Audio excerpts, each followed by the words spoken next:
sailing ship Tayleur was wrecked on the coast of Lambay, north of Dublin, on 28th January 1854.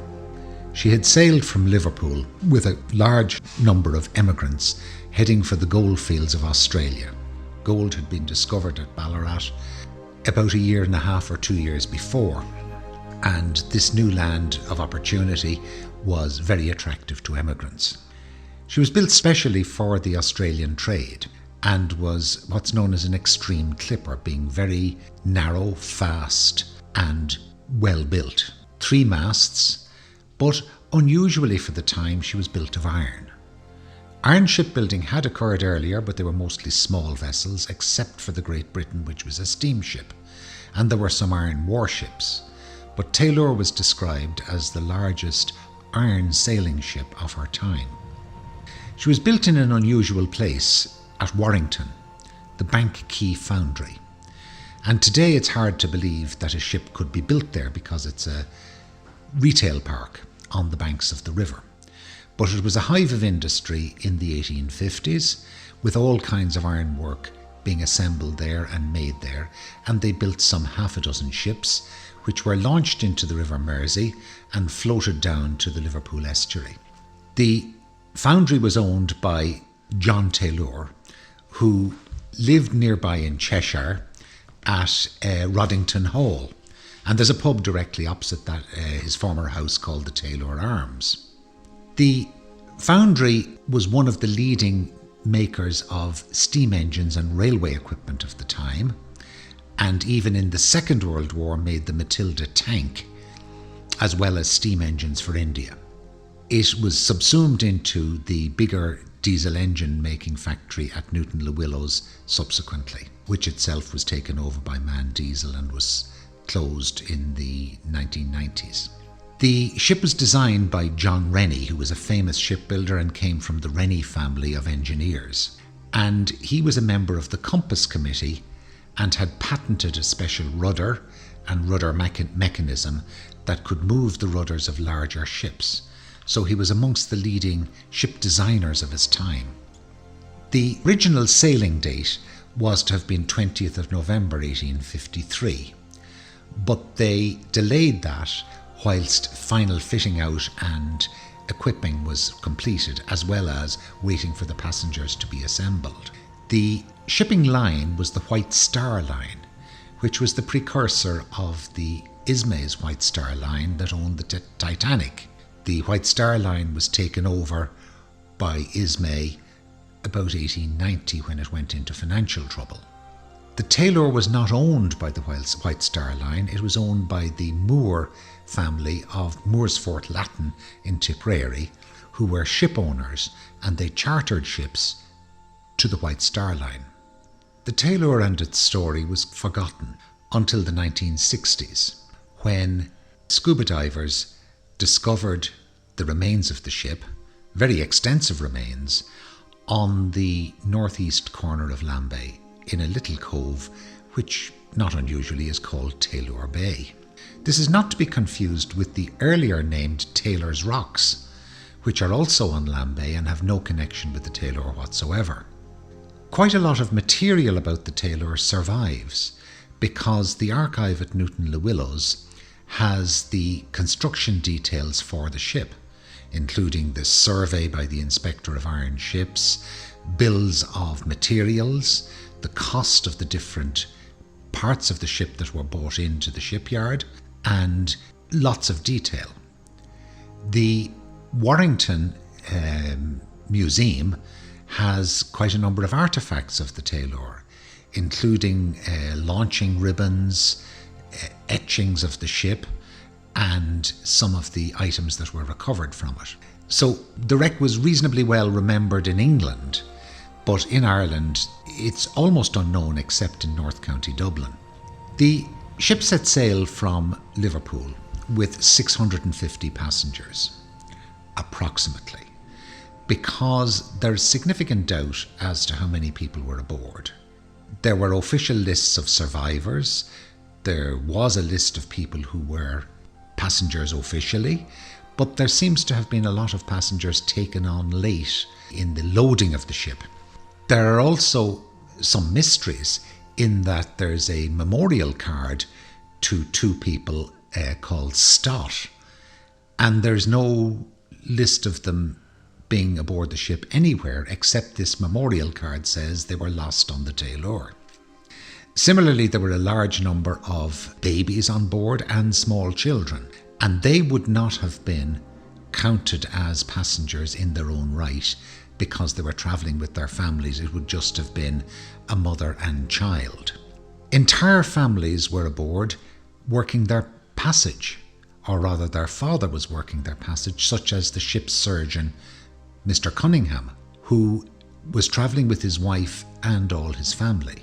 He was engaged as a crewman for a shilling as the ship's surgeon, and doubtless his family got an assisted cheap passage. But most of the passengers were relatively well-to-do tradespeople. They were not penniless, pauper emigrants, and there were none of them on official British government-assisted passages to Australia. From Ireland, there were some 87 passengers, from Clare, Bourke outside Ballymena, one or two from Dublin, one or two from Limerick, and some from the Midlands. They had travelled to Liverpool and were then changing ships to go on to Australia, because no ships travelled to Australia from Dublin at that time, nor indeed since. Of the 650 passengers, there were 103 women, of whom only 3 survived. The vast bulk of the passengers were male passengers, and they would have been going to work in Australia. It was quite common at the time for a father of a household to go out to Australia and be followed by his family or his wife if things turned out successfully. Many of the women were not accompanied by their husbands because they were going to join them. Typical of the emigrants of the time, the group from Bourke, a group of about 30 people, were going to Belfast in Australia, which was a colony already established of Northern Ireland people. The town is nowadays known as Port Phillip. There were also German and Dutch passengers on board, again emigrants who had come across from Germany to the east coast of England, travelled on to Liverpool, and were then bound for Australia from Liverpool. There was even some French passengers. The crew were assembled at Liverpool. Captain Noble, who was in charge of the ship, was a prominent seaman, though only 29 years of age, and had completed a number of voyages, even to California and the goldfields in America. And he was accompanied by some crew members who were Chinese men. They had accompanied him on a previous voyage in California. There was a large contingent of seamen from the Dalmatian coast, nowadays known as Croatia. And then there was a number of English seamen and a company of apprentices who were on their first voyage as apprentice seamen. Many of the crew survived because they were able to swim, or they had the facility to swing ashore on ropes that hung from the masts when the ship was wrecked. By contrast, the women passengers nearly all died. All but 2 of the children, and there were 56 on board, were lost, and most of the survivors were male passengers. The ship sailed from Liverpool, and almost immediately a number of things were wrong. The ship was new and untried, and it was said that it was difficult to manage the ropes through the blocks once they got wet because they swelled, and they were hard to pull through the blocks to raise and lower the sails. The compasses had been swung. That means they had been checked for accuracy by turning the ship and facing various points that were known bearings in the Liverpool harbour. But after the compasses had been swung, there was an iron steamer as deck cargo was taken on board, and perhaps other goods were taken on board. Maybe there was some mention of a metal shed or hut had been put on board. So perhaps these things caused deviations of the compass. The iron masts also made it impossible to carry out a manoeuvre where a spare compass was put at the top of the mast and read through a prism. Now, this would have been possible on one of the wooden masts on the ship, but the other two masts were of iron. The ship set sail and almost immediately was on the wrong course. Some suggest that there's a set in the Irish Sea which drives a ship northwards at certain states of the tide, and this was blamed for the stranding of the Great Britain at Dundrum Bay in Northern Ireland. But whatever happened, the actual course that the ship pursued was much more northerly out of Liverpool, going around the island of Anglesey and heading up to almost, well, not towards the Isle of Man, but in that direction, instead of heading in a more southerly course. It's also said that there was a slotting effect where the ship was pushed sideways by the strong wind interacting with the sails, again driving the ship northwards off her course. Ironically, if the ship had been where the intended course was, it would likely have run on the Arklow banks. But instead, it ran ashore much more north on the rocky shore of Lambay Island. The position on Lambay Island has to be described. The cliffs are about 80 to 100 feet high in a narrow cove. And when the crew realised that the ship was close to shore, they dropped the anchors, but to no avail because the anchors dragged and the chains snapped.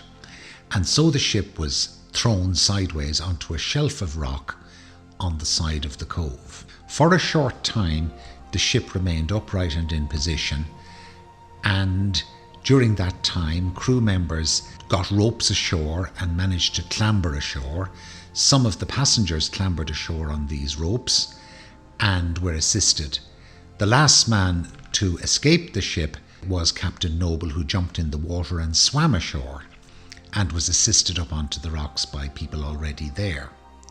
One man climbed the mast and tied himself there and was rescued the following day. He was very lucky not to die of hypothermia. But unfortunately, something like 260 passengers were drowned in the attempts to get ashore or were just washed away. The Tayleur had 5 anchors, at least. The 2 main ones were lost as she tried to keep offshore. One of these was sold at auction when it had been recovered just after the wreck. And 2 were dropped to try to keep the ship from slipping back into deeper water when she hit the rocks. And the anchors are now on the plinths at Rush and Portrane. The anchors failed to keep the ship ashore, and she slipped back into deeper water, causing the deaths of many of the passengers. Divers discovered the wreck in the late 1960s, and they recovered a vast amount of pottery from the wreck. These were of multiple patterns: baronial halls, willow pattern, Chinese pattern, and so on. The cargo of the Tayleur consisted of, apart from the passengers, a substantial load of agricultural machinery, slate headstones, roofing slates, which were used as ballast in the ship down at the lower holds, and a vast load of pottery. The pottery had come from pottery in Scotland and was of numerous patterns. This was not top-class material, it was seconds that were being disposed of on the Australian emigrant market. Many of these items have been recovered and are in museums in Warrington, Dublin, Maritime Museum in Dunleary, and a lot is in private hands as well. It was the most normal souvenir of the wreck. When the ship was wrecked, the 3 Chinese men that were in the crew swung ashore on ropes and ran to the Dockrell household on Lambay Island to get help. Other passengers managed to get ashore on ropes that the Chinese men had taken ashore, and the last man off was Captain Noble, who swam ashore and was helped up onto the rocks. A passenger tied himself to the mast out of way of the waves and was rescued the following day by the Coast Guard boat. A Frenchman came ashore with a small child carried in his teeth whilst he clung to the rope, and this child became known as the orphan child. After a number of days, he was identified as Arthur Charles Griffiths, and he was taken in charge by his grandmother, who came across to Ireland to collect him. Unfortunately, 6 weeks later, he died in Hereford, probably because of pneumonia encountered in the ordeal of the Tayleur. Curiously, a memorial card of Thomas Stott and Sarah, his wife, is among documents associated with the Tayleur. And the card clearly says that they perished on the wreck of the Tayleur off Lambay Island on the Irish coast while bound for Melbourne. But there's no record of them being passengers on any passenger list. So one doesn't know how many passengers were on board the Tayleur. My estimate is upwards of 650, of whom at least 250 were drowned. There's a memorial that was in Tissarin Church near Banagher to Arthur George Lestrange, and he was lost at sea on the Tayleur, though his family didn't know for some time that he was on the ship. There are very few gravestones or memorials to people lost on the Tayleur. Some 100 bodies were recovered and buried in a mass grave on Lambay, where there's a small cemetery and a wall around it. Other bodies were washed ashore at Malahide some time later. One of the Brockshane party is buried up there. 2 bodies were brought ashore at Dublin on the boat that went to Lambay to rescue the passengers, and those 2 bodies were taken to Malahide for the inquest. One was a boy with a wooden leg and the other was the first mate. A further body taken ashore was that of one of the children of Mr. Cunningham, the ship's doctor, and that body was collected by his uncle and taken and buried in Scotland in a place called Pittenweem. But these are the only memorials to people lost on the Tayleur. The passenger manifest is an interesting one. Apart from the mysteries associated with people lost, at the inquest the clearance clerk said 576 on board, 282 saved and 294 lost. And that's based on local brokers' list. Captain Walker at the inquiry says there appear to have been 13 saloon passengers, 445 steerage and 70 crew, amounting to 515. Newspaper accounts count for 479, while the Warrington paper has the highest estimate, being 640 aboard. However, when the list of names is assembled, 677 passengers can be named, 282 saved and 395 lost. Tellingly, the Illustrated London News says that the ship had accommodation for 680 passengers. These were hardy, brave souls, because at least 86 survivors went out a month later on the White Star's next ship to Australia, the Golden Era.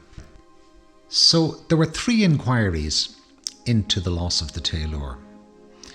The first and most immediate was the inquest, which was held by Mr. Davis in his hotel, the Grand Hotel in Malahide. And it took place only 3 days after the wreck. The inquest was officially about the 2 victims whose bodies they had, because at that time the inquest was held literally over the bodies of the victims. And it came to various conclusions about the ship, that it indeed had hit the rocks of Lambay north of Dublin. There was evidence given as to the general circumstances of the wreck, and the conclusion, of course, was death by drowning. There was a Board of Trade inquiry which went into significant detail. That was held in Dublin, and evidence was heard about the setting sail from Liverpool, the various lighthouses being seen at the Calf of Man, they thought, and at the point of Anglesey. Very little explanation was given about why the ship was so far north of its course. The compasses were examined in detail, because not everything about magnetism and compasses was understood at the time, and there was a compass committee in Liverpool, As I've mentioned, Mr. Rennie, the designer of the ship, was one of the members of that committee. So there was awareness of the inaccuracies of compasses and various attempts made to correct these inaccuracies and to manage the reading of compasses accurately. And a third inquiry was by the Inspector of Iron Ships, who had certified the Tayleur, and there was an anxiety to find out if building ships of metal was superior or inferior to building wooden ships. Wooden ships, they feared, could be more resilient in the event of shipwreck, though that doesn't seem to be intuitive. But divers were sent down to examine the damage and how the ship had been breached, and the reports were sent to the Inspector of Iron Ships, a Mr. Grantham. Captain Noble lost his certificate on board the ship, and the question arose as to whether his certificate should be restored. And a year later, his captain's certificate was reissued, and he took the Earl of Sefton, another ship, to Australia in 1855. But he died at Liverpool in 1861, aged only 35, and he's buried at Toxteth. He had taken to drink, and his health suffered very badly thereafter. One of the outcomes of the Tayleur shipwreck was that huge efforts were made to look after the survivors, and so they were marooned on the island of Lambay, and as soon as the passengers that survived were ashore, various efforts were made to assist them in their plight. They were frozen, they were wet, this was January, and there was a very small population on Lambay, so there wasn't an awful lot of food. The initial message to the mainland, because the place where the ship was wrecked was well out of sight of the mainland, would have been the Coast Guards, who had a station on Lambay, and they would have got a message ashore at Malahide or Rush. And immediately local gentry sent their stewards out to the island with food, clothing, blankets and so on. So 2 men went into Dublin and reported the loss to the Lloyd's agent. He immediately chartered a steamer, loaded it with provisions and set sail for Lambay. And the vast majority of the passengers were brought on this ship back into Dublin, where they were looked after by organisations such as the Shipwreck Mariners Society and other folk. A fund was established and money collected to assist the passengers, who of course had lost everything. Many of them sailed for Liverpool on the steamers almost immediately, but the fund established a substantial sum. When a payment had been made to the various survivors, there was a residue left in the fund, and it was used to establish a medal and minor reward system for saving life in the Irish Sea. And some 50 Tayleur medals were awarded for gallant rescues, and small sums paid to fishermen who had assisted in rescues.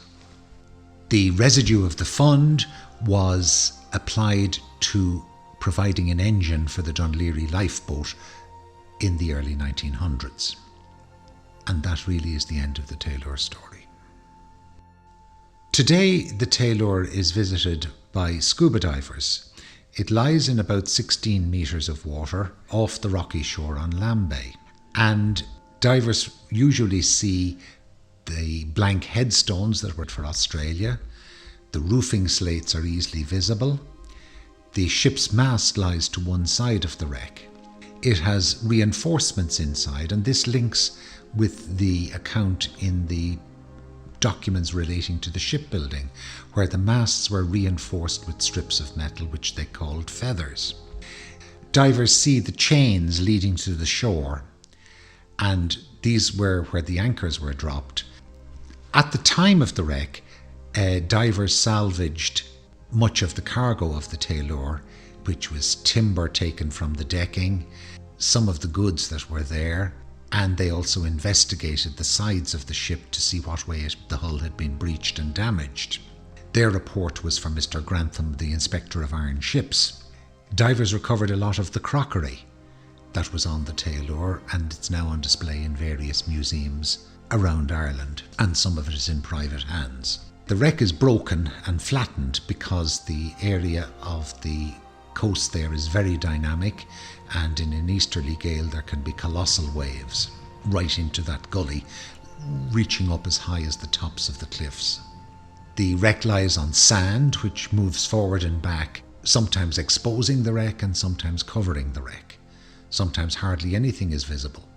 The loss of the Tayleur was a terrible tragedy, and there was much inquiries and investigations into why it could have happened the way it did. The crew were described by some passengers as inexperienced and not speaking English, but the foreignness of the crew would not have undermined their capability as seamen, and certainly the Chinamen were experienced crewmen. There was a large number of apprentices on board, and as many as 40 of the 70 crew were stewards who would not have been seamen. So there was an allegation that the ship was undermanned. Then there was the problem of the compasses being inaccurate. And the only thing that might have been done would have been to put a compass away from the iron ship up at the top of the wooden mast and read it through a prism. There was no explanation why this wasn't done, and it was common enough practice. Ships' compasses had been swung, but carelessly, iron material in the form of the river steamer and the metal hut had been put on the deck of the ship after the compasses had been swung, and this would have made them inaccurate.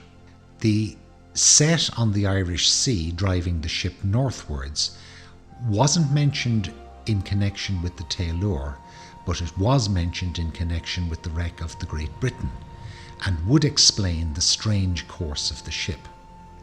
The Tayleur was an extreme clipper, very narrow in beam, and carried a lot of sail, and there would have been a slotting effect, driving the ship somewhat sideways from her course.